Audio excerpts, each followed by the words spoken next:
ဝိတ်မကြလို့တဲ့လေ့ကျင့်ခန်းလည်းမလုံနိုင်ဘူးတဲ့အဲ့ဒီခါကျတော့ဝိတ်ကြစီမဲ့နီလန်း3ခုပြောပြမယ်เนาะကျွန်တော်လည်းအရင်ကပေါင်း200အခု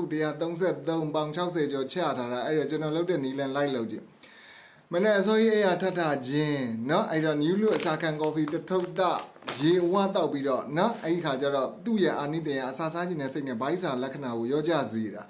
အဲ့ဒီခါကျတော့เนาะအဲ့တော့မနက်စာကို10နာရီ17ထိုးမှာစာမစာเนาะအဲ့တော့အဲ့ဒါနံပါတ်1လောက်ရမယ်လို့စောင့်ရမှာเนาะမနက်စာနောက်ကျမှစားခြင်းရတဲ့အစီလောင်လောင်ကျွမ်းခြင်းကိုပိုဖြစ်ပေါ်စေပြီးပိန်နာကိုပိုတိတာစေတယ်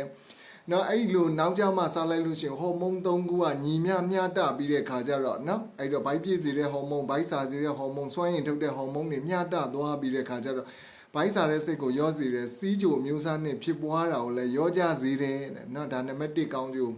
နံပါတ်2စားမဲ့ပုံစံကပကံပြားရဲ့တဝက်ထဲမှာအသီးရွက်တွေနောက်၄ပုံတစ်ပုံကအသားအသီးရွက်နဲ့အသားကိုများများစားအဲ့ဒါဆိုလို့ရှိရင်ဘိုက်စာတဲ့စိတ်ကိုရောစေတယ်ထမင်းကို၄ပုံတစ်ပုံပဲထည့်နော်အဲ့တော့ကျတော့ကျန်တဲ့ဟာတွေကိုနော်အရင်စား3ပုံ2ပုံလောက်ဘိုက်ဝပြီးဆိုမှထမင်းကိုနောက်ဆုံးမှစားအဲ့တော့တို့ဗမာလူမျိုးများထမင်းအကြိုက်ဆုံးလေထမင်းကိုအရင်စားလိုက်ရင်ကုန်ရင်ထမင်းထပ်ထည့်မှာထမင်းထပ်ထည့်ရင်ဝိတ်ကမကြတော့ဘူးထမင်းက၄ပုံတစ်ပုံထပ်ပိုမစားနဲ့နောက်ဆုံးမှစားအဲ့ဒါဘိုက်ပြည့်ခံစားချက်ပိုရတယ်တင်းတိမ်နဲ့ခံစားချက်ပိုရတယ်အဲ့ဒီအတိုင်းလေးစူးစမ်းပြီးစား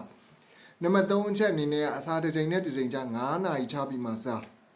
အဲ့တော့9နာရီတော့မှဘိုက်ဆိုင်အပူစားတွေသိစားတွေဟိုဘာအချိုရည်တွေဘာတခုမှလိုက်မတောက်နဲ့နော်ဘိုက်စားတဲ့စိတ်ဖြစ်နေလို့ရှိရင်ဒီကော်ဖီတစ်ခွက်တောက်ရေအဝတောက်ပြီးမိနစ်20စောင့်လိုက်ဘိုက်စားတဲ့စိတ်ပြန်ပြေတယ်အဲ့တော့အဲ့ဒီအတိုင်းလေးလေ့ကျင့်ကြည့်အဲ့3နီမနက်စာနောက်ကျမှစားရရဲ့အဲ့ခုနပုံစံနဲ့နီလန်းအတိုင်းစားရရဲ့ဘိုက်စာတိုင်းကော်ဖီတောက်တာရဲ့အဲ့ဒါလောက်ကြည့်လို့ရှိရင်အဆင်ပြေတယ်ဆိုလို့ရှိရင်ညွှန်ကြားထားတဲ့အတိုင်းလုပ်နိုင်တယ်ဆိုတစ်လောက်4ပေါင်နဲ့10ပေါင်လောက်ထိကျနိုင်ပါတယ်မမရဲ့